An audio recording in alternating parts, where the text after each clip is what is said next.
लहरों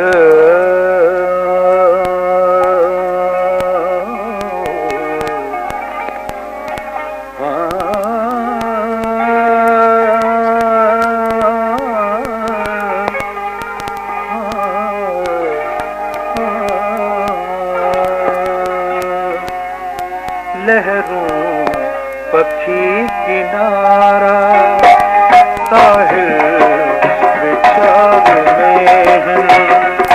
लहरों पक्षी किनारा साहिल विचार में है।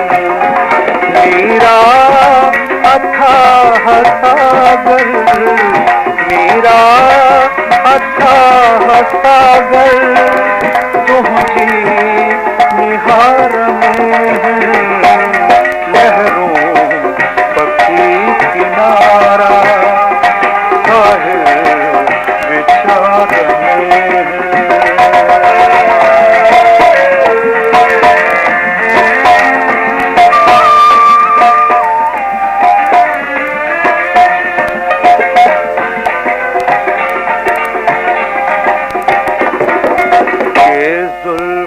सरकशी में जंजीर थी पवन था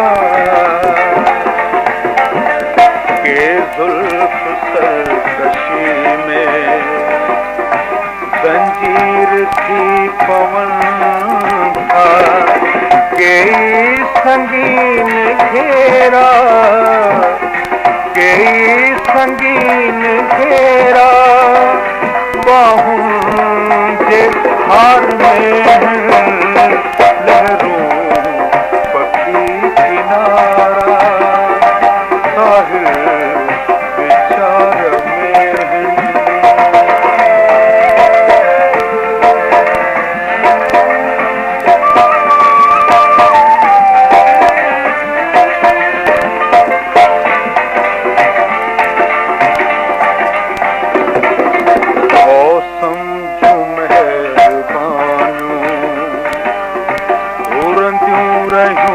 हवा में मौसम की मेहरबानी उड़ूं रही हवा में। घर जूं गलियूं अव्हां लाइ, घर जूं गलियूं अव्हां लाइ महकियूं बहार में है। किनारा साहिल विचार में है।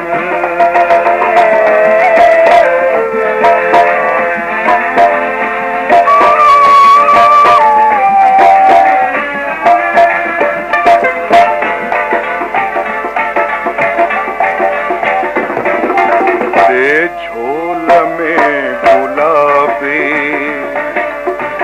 अनमोल गुल असां खे, दे झोल में गुलाबी अनमोल गुल असां खे।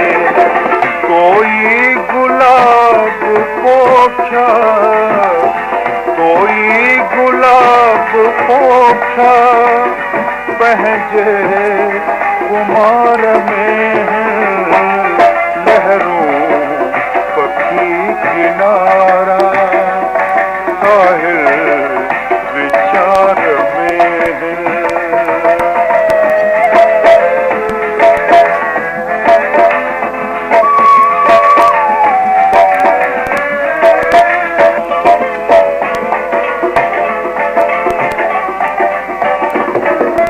कह चंद जी तमन्ना पागल कयो असांखे। कह चंद जी तमन्ना पागल कयो असांखे।